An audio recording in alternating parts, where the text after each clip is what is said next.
ഒരു ദുരന്തം ഉണ്ടായിരിക്കുന്നു. നിലമ്പൂർ നിയോജക മണ്ഡലത്തിൻ്റെ അതിർത്തിയിൽപ്പെട്ട എടക്കടവെന്ന സ്ഥലത്ത് അതിദാരുണമായ ഒരു വിദ്യാർത്ഥിയുടെ മരണം നമ്മളെല്ലാം ദുഃഖിപ്പിക്കുന്ന ഒന്നാണ്. അനന്തു നമ്മെ വിട്ടുപിരിഞ്ഞിരിക്കുകയാണ്.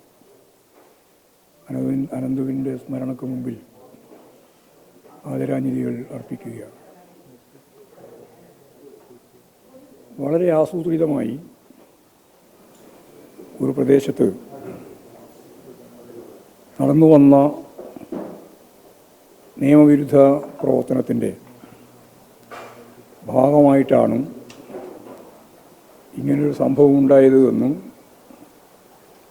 വാർത്താ ശൃംഖലകളിലൂടെ നമ്മളിപ്പോഴും മനസ്സിലാക്കുകയാണ്. അവിടെ അന്വേഷിച്ച സന്ദർഭത്തിലും അതുതന്നെയാണ് മനസ്സിലായത്. KSEB ലൈനിൽ നിന്ന് അനധികൃതമായി വൈദ്യുതി മോഷ്ടിച്ച് പന്നികൾക്ക് അത് കടന്നു പോകുന്ന വഴിയിൽ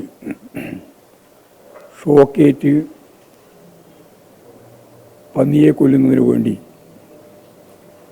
സ്ഥിരമായിട്ട് നടക്കുന്നൊരു കുറ്റവാളി പ്രവർത്തനമാണ് ഇതിൻ്റെ പിന്നിലുണ്ടായിട്ടുള്ളത് എന്ന്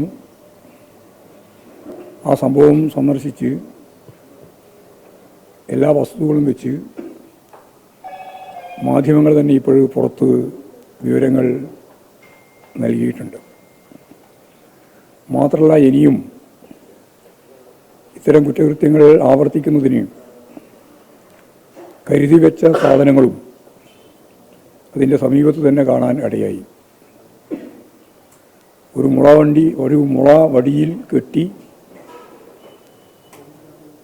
ഈ ഇലക്ട്രിസിറ്റി പാസ് ചെയ്യുന്ന ലൈനിൻ്റെ മേലെ ഇട്ട് അവിടുന്ന് അവർ ഉദ്ദേശിക്കുന്ന സ്ഥലത്തേക്ക് വൈദ്യുതി പ്രവഹിപ്പിക്കുന്ന നിലയാണ് ഉണ്ടായിട്ടുള്ളത് എന്നും ഇപ്പോഴും കണ്ടു. ഇപ്പോൾ തികച്ചും അനധികൃതമായ രീതിയിൽ നടത്തിയിട്ടുള്ള ഈ പ്രവൃത്തിക്ക് ഉത്തരവാദിയായ ആളെ ഏതാണ്ട് ഇപ്പോഴും പോലീസ് കണ്ടെത്തിയിട്ടുണ്ട്, അറസ്റ്റ് ചെയ്തിട്ടുണ്ട്. വിശദമായ ചർച്ചയിലൂടെ മാത്രമേ കാര്യങ്ങൾ നമുക്ക് പൂർണ്ണമായും മനസ്സിലാക്കാൻ സാധിക്കുകയുള്ളൂ. അദ്ദേഹത്തിൻ്റെ ഫോൺ കോൾ ഉൾപ്പെടെയുള്ള കാര്യങ്ങൾ പോലീസ് ശ്രദ്ധയോടെ പരിശോധിക്കും എന്ന് തന്നെയാണ് ഞാൻ പ്രതീക്ഷിക്കുന്നത്. ഇതിത്ര പെട്ടെന്ന് വാർത്തയാക്കുകയും രാഷ്ട്രീയായുധമാക്കുകയും ചെയ്തതിൻ്റെ പിന്നിൽ രാഷ്ട്രീയ ഗൂഢോദ്ദേശം ഉണ്ടോ എന്ന കാര്യം കൂടി ഇതിൻ്റെ ഭാഗമായിട്ട് പരിശോധിക്കപ്പെടും, സ്വാഭാവികമായിട്ട് പരിശോധിക്കപ്പെടും. ബഹുമാനപ്പെട്ട മന്ത്രി ആ കാര്യം ചൂണ്ടിക്കാണിക്കുകയും ചെയ്തിട്ടുണ്ട്. കാരണം ഈ സംഭവം നടന്ന ഉടനെ തന്നെ അവിടെ എത്തപ്പെടുന്ന ആളുകൾ ആസൂത്രിതമായ രീതിയിൽ എത്തപ്പെട്ടതാണോ, അതിനെ തുടർന്ന് നിലമ്പൂർ ഉൾപ്പെടെ നടന്നിട്ടുള്ള വാഹനം തടയൽ ഉൾപ്പെടെയുള്ള സമരങ്ങൾ മുൻകൂട്ടി പ്ലാൻ ചെയ്തിട്ടുള്ളതാണോ എന്നുൾപ്പെടെയുള്ള കാര്യങ്ങളെല്ലാം പരിശോധിക്കണം. ഏതെങ്കിലും ഒരു സംഭവം നടന്നാൽ ഉടനെ തന്നെ രാഷ്ട്രീയ ആയുധമാക്കി അതിനെ ഉപയോഗിച്ച് ഇടതുപക്ഷ ജനാധിപത്യ മുന്നണിയെ അതിക്രമിക്കുന്നതിന്, കടന്നാക്രമിക്കുന്നതിന് ഇതുപോലുള്ള കാര്യങ്ങൾ, ദാരുണമായ സംഭവങ്ങൾ ഉപയോഗിക്കുമ്പോൾ സ്വാഭാവികമായിട്ടും വിമർശനാത്മകമായ രീതിയിൽ വരുമ്പോൾ അതിന് മറുപടി പറയാൻ സ്ഥാനാർത്ഥി തയ്യാറില്ല. അത് സണ്ണിയാണ് പറയേണ്ടത് എന്ന് സണ്ണി ഏതോ ഒരു വിവരം വെച്ച് സണ്ണി പറയുക. നിഷേധിക്കുന്നതിൻ്റെ അപ്പുറത്ത് ഒരക്ഷരം പറയാൻ സണ്ണിക്ക് സാധിച്ചിട്ടില്ല. KPCC പ്രസിഡന്റ് അതേയല്ല നിഷേധിക്കുന്നു എന്ന് മാത്രമാണ് പറഞ്ഞത്. അവിടെ ഉണ്ടായ സംഭവങ്ങൾ ഓരോന്നോരും നമ്മൾ കൺമുമ്പിലുണ്ടല്ലോ. ആ കൺമുമ്പിലുണ്ടായ സംഭവങ്ങളൊന്നും കൃത്യമായിട്ട് മനസ്സിലാക്കാതെ ഇത് ഗവൺമെൻറ്റിനെതിരായിട്ട് തിരിച്ചുവിടുന്ന ഒരു രാഷ്ട്രീയ ആയുധമാക്കി മാറ്റാനുള്ള ബോധപൂർവമായ ശ്രമം, അതിൻ്റെ പിന്നിൽ പ്രവർത്തിച്ചത് എന്തൊക്കെയാണ് എന്നുള്ളത് കൃത്യമായ അന്വേഷണത്തിലൂടെ ഇപ്പോൾ പ്രതിയെ കിട്ടിയിട്ടുണ്ട്. അന്വേഷണത്തിലൂടെ കൃത്യമായിട്ട് മനസ്സിലാവും. വനം വകുപ്പ് മന്ത്രി കൃത്യമായ രാഷ്ട്രീയ ഗൂഢാലോചന ഉണ്ടോ എന്ന് പരിശോധിക്കണം എന്ന് പറഞ്ഞിട്ടുണ്ട്. അത് ഉൾപ്പെടെ പരിശോധിക്കണം. സ്റ്റാൻഡൊന്നും ഞാൻ പറഞ്ഞിട്ടില്ല ഇവിടെ. ഞാൻ പറഞ്ഞത് വളരെ വ്യക്തമല്ലേ. അതായത് ഇതിൻ്റെ പിന്നിൽ ഇപ്പോൾ പ്രവർത്തിച്ച പ്രതിയെ കിട്ടി. ആ പ്രതിയുടെ ഫോൺ കോൾ ഉൾപ്പെടെ പരിശോധിച്ചാൽ ഇതിൻ്റെ പിന്നിൽ രാഷ്ട്രീയ ഗൂഢാലോചന ഉൾപ്പെടെ എന്താണ് എന്നുള്ളത് വ്യക്തത വരും. ആ വ്യക്തത വരുത്തണം എന്നാണ് ഞാൻ പറഞ്ഞത്. വന്യജീവി ആക്രമണവും കാര്യമൊന്നും ഇത് കൂട്ടിക്കൊടുക്കേണ്ട കാര്യമില്ല. അത് സ്വാഭാവിക, അതാണ് രാഷ്ട്രീയം. അല്ലാണ്ട് അവിടെ ഒരു സംഭവം നടന്ന ഉടനെ തന്നെ ഇവിടെ വിജയരാഘവൻ ഉൾപ്പെടെയുള്ളവർ സഞ്ചരിച്ച വാഹനം തടയേണ്ട കാര്യം എന്താ ഉള്ളത്? അത് ബോധപൂർവമാണ്. ഒന്നും കിട്ടാതിരിക്കുമ്പോൾ ഈ പ്രതിപക്ഷം എന്ന് പറയുന്ന രാഷ്ട്രീയ പാർട്ടിയുടെ ഒരു ദുരന്തം നിങ്ങൾ ആലോചിച്ച് നോക്കൂ. ഒരു രാഷ്ട്രീയമായ മറുപടിയും ഇടതുപക്ഷ ജനാധിപത്യ മുന്നണിക്ക് നൽകാൻ സാധിക്കുന്നില്ല. അവർക്ക് സാധിക്കുന്നില്ല. ഒരു കാര്യവും പറയാൻ പറ്റുന്നില്ല. ഒരു കാര്യം ഉന്നയിക്കാൻ പറ്റുന്നില്ല. അപ്പോൾ വീട് കിട്ടിയ ഒരു അവസരം പോലെ ഇമാതിരിയുള്ള കാര്യങ്ങൾ ഉപയോഗിച്ചുകൊണ്ട് ഇടതുപക്ഷ ജനാധിപത്യ മുന്നണി നേതാക്കന്മാരെ ആക്രമിക്കാൻ പുറപ്പെടുന്ന ശരിയായ നിലപാടല്ലോ. അപ്പൊ ഇതിന്റെ പിന്നിൽ ഒരു ഗൂഢാലോചന സംഘമുണ്ട്. എന്തായാലും അല്ല, KSEB അല്ലല്ലോ ഈ കണ്ടെത്തേണ്ടത്. അവരും കണ്ടെത്തണം. അതുപോലെ തന്നെ ആരൊക്കെ കണ്ടെത്തണോ? ഇവിടെ ഒരു പഞ്ചായത്ത് മെമ്പർ ഉണ്ടല്ലോ, ഇതിൻ്റെ എല്ലാം ചൂടിൽ വരും. ആ പഞ്ചായത്ത് മെമ്പർ വൈസ് പ്രസിഡന്റ് ഉൾപ്പെടെയാണ്. അദ്ദേഹത്തിൻ്റെ വാർഡിലായി സംഭവം നടക്കുന്നത്.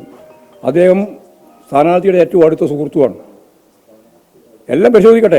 അതെല്ലാം വെച്ചുകൊണ്ടിനെ ഞാൻ പറയുന്നത്. എല്ലാം പരിശോധിക്കട്ടെ.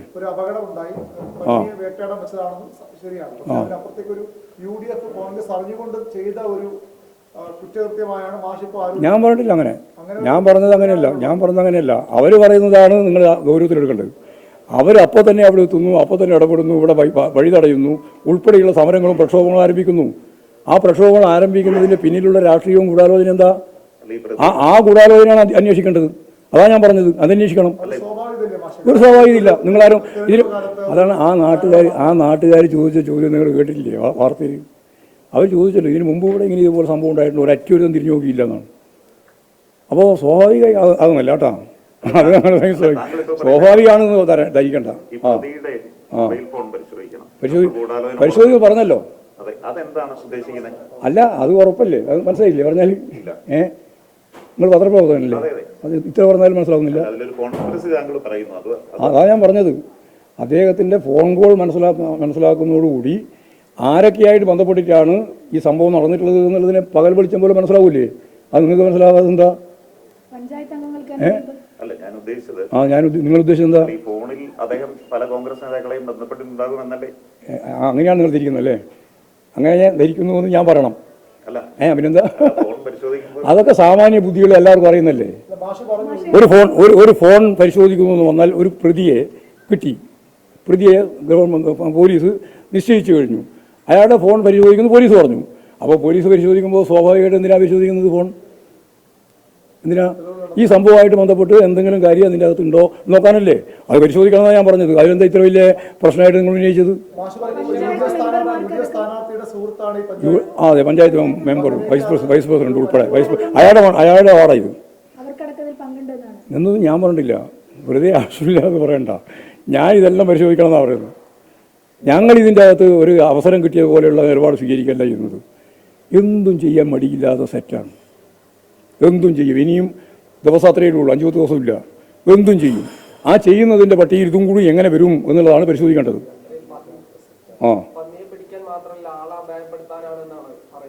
ആളാഭയപ്പെട്ടല്ലോ. ഇനി പിന്നെ പറയണ്ടേ? നിങ്ങൾ ചോദിച്ച ചോദ്യത്തിൻ്റെ ഉത്തരം നിങ്ങൾ തന്നെ പറഞ്ഞില്ലേ. പന്നിയെ പിടിക്കാൻ വേണ്ടി മാത്രമാണ് അങ്ങനെ ഒരു വെടിവെക്കാൻ പറ്റുമോ? അല്ലെങ്കിൽ അങ്ങനെ ഒരു നിലപാട് സ്വീകരിക്കാൻ പറ്റുമോ? ഇത് യഥാർത്ഥത്തിൽ ആർക്കും അപകടം പറ്റുമല്ലോ. അത് മനുഷ്യനും പറ്റിയല്ലോ. അതല്ലേ പറ്റിയത്? ഇപ്പോൾ അനന്തും അങ്ങനെയല്ലേ മരിച്ചത്. അപ്പോൾ ഇതുപോലുള്ള ക്രൂരമായ കുറ്റകൃത്യം തൻ്റെ വാർഡിൽ തന്നെയാണ് നടക്കുന്നത് എന്ന് കൃത്യമായിട്ട് മനസ്സിലായിട്ടും അതിൻ്റെ തുടർച്ചയുണ്ട് എന്ന് മനസ്സിലായിട്ടും ഇപ്പോൾ 24-ലാണ് ഞാൻ കണ്ടത്. അതിൻ്റെ വേണ്ടി വരുന്ന ഇനി അങ്ങോട്ടുള്ള പ്രധാനപ്പെട്ട സാധനങ്ങളൊക്കെ അവിടെ സൂക്ഷിച്ച് വെച്ചിട്ടുണ്ട്. കണ്ടില്ലേ? ഞാൻ കണ്ടു. ഈ കണ്ടില്ലെങ്കിൽ നിങ്ങൾ വേറെ ആരും ഞാൻ കണ്ടില്ല. 24 അത് കണ്ടു ഞാൻ.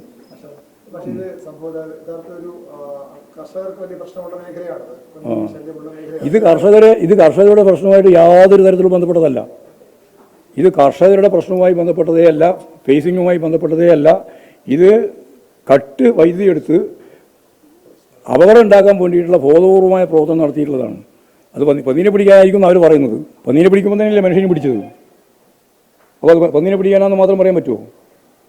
അപ്പോൾ ഈ സന്ദർഭത്തിൽ അത്തരത്തിലുള്ളൊരു സംഭവം നടത്തുന്നു. ഇതിന് കുറച്ച് മുമ്പ് അവിടെ ഉണ്ടായി, അത് ഇതേപോലെ തന്നെ ഉണ്ടായി. അത് നാട്ടുകാരെന്നെ പറഞ്ഞു. അന്ന് ഇവരാരും തിരിഞ്ഞു നോക്കിയില്ല എന്നും പറഞ്ഞു. ഇപ്പോൾ ഇത് ഈ രീതിയിലൊരു സംഭവം നടക്കുന്നതോടുകൂടി തികച്ചും ദൗർഭാഗ്യകരമായ ഒരു സംഭവമാണ്.